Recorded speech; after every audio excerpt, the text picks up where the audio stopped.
नमस्कार दोस्तों, रेलवे की पाठशाला में आपका स्वागत है। दोस्तों, रेलवे ने एक बहुत बड़ा झटका अपने एम्प्लॉयज़ को यहाँ पर दिया है।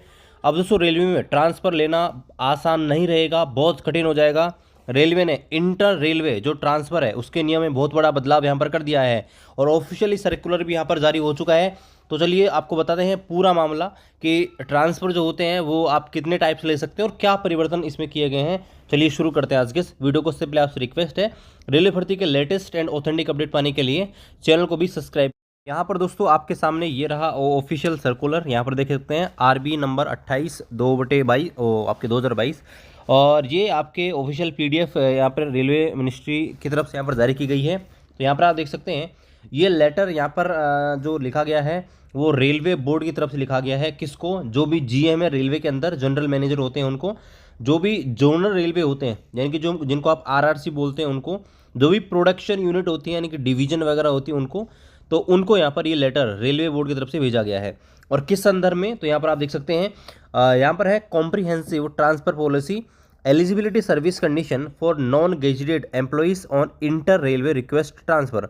यानी कि दोस्तों जो नॉन गेजेटेड एम्प्लॉइज होते हैं, देखो रेलवे में जो एम्प्लॉइज होते हैं उनको दो कैटेगरी में बांटा गया है। एक तो होते हैं आपके गेजेटेड, जिनको आपके जो ग्रुप ए है ना, और ग्रुप बी के जो एम्प्लॉइज होते हैं उनको आपके गेजेटेड ऑफिसर बोलते हैं या गेजेटेड एम्प्लॉइज। और ग्रुप सी और ग्रुप डी, ग्रुप सी के अंदर तो आप जानते हैं कि देखो कौन कौन से आते हैं। ग्रुप सी के अंदर आपके एनटीपीसी का पूरा स्टाफ आ जाता है ना, जिसमें आपके टीटीसीसी से लेकर क्लर्क, गार्ड है, स्टेशन मास्टर है, ये सब आ जाते हैं।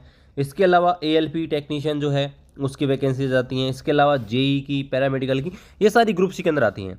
और इसके अलावा लेवल 1 यानी कि ग्रुप डी, जिसके अंदर आपके ट्रैकमैन है, पॉइंट्समैन है, सीएनडब्ल्यू, बहुत सारी जो पोस्ट होती हैं उसके अंदर आती हैं। तो इन सब के लिए जो इंटर रेलवे का मतलब होता है कि एक रेलवे जोन से दूसरे रेलवे जोन के अंदर ट्रांसफ़र लेने में जो एलिजिबिलिटी सर्विस कंडीशन है उसको यहाँ पर चेंजेस करने के संदर्भ में ये यहाँ पर बोला गया है। तो यहाँ पर रेफरेंस दिया गया कि पहले जो नियम था रेलवे का वो इस प्रकार से था। रेलवे बोर्ड का लेटर था वो ये है, इसके अंदर चेंजेस किया गया है।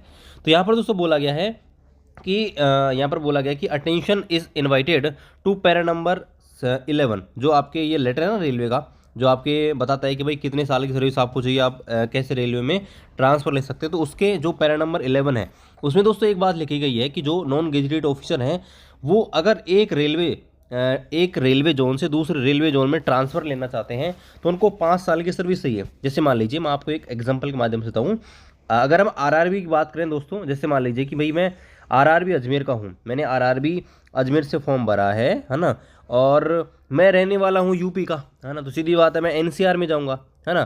तो एनसीआर में जाने के लिए भाई मैं क्या करूँगा, रेलवे से रिक्वेस्ट करूँगा, फॉर्म फिलअप करूँगा कि भाई मेरा रिक्वेस्ट लीजिए ट्रांसफ़र करने के लिए। तो अब दोस्तों रेलवे क्या करेगा, आपको पहले 5 साल के लिए देता था, अब 10 साल की सर्विस कंडीशन यहाँ पर अप्लाई होगी। एक बहुत बड़ा निर्णय है।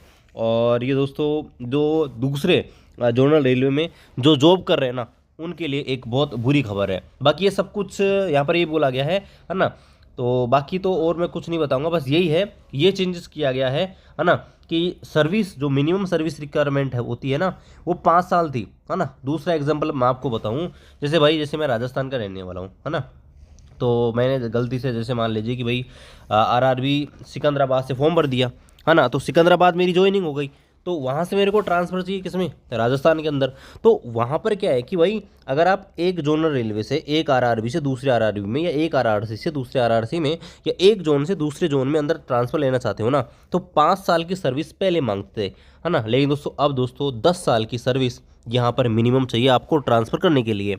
अब दोस्तों फिर भी मैं आपको एक कई तरीके बताता हूँ जहाँ पर 10 साल की सर्विस नहीं चाहिए, 5 साल की सर्विस नहीं चाहिए, आप कुछ ही दिनों में ट्रांसफ़र ले सकते हैं। वो मैं तरीका आपको बताता हूँ। देखो दोस्तों, ये जो रूल है ना, इसमें दोस्तों रेलवे ने कुछ यहाँ पर एक्सेप्शन दिए गए हैं, कुछ अपवाद दिए गए हैं।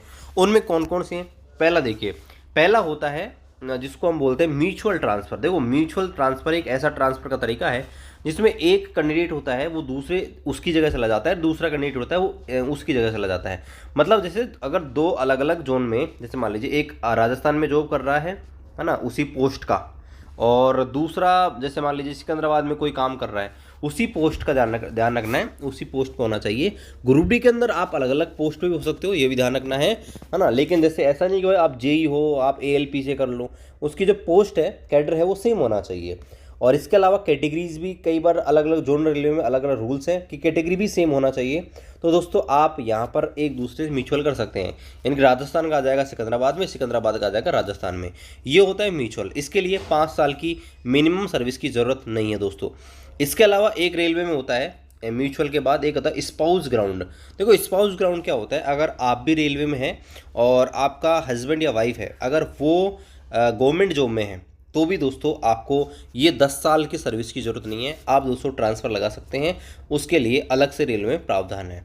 इसके अलावा एक चीज़ और है, अगर विकलांग कैटेगरीज के अंदर आप आते हो, है ना, PWD कैंडिडेट अगर आते हो, तो भी दोस्तों यहाँ पर इसके अंदर एक्सेप्शन दिया गया है कि आपको 10 साल की यहाँ पर सर्विस की ज़रूरत नहीं है।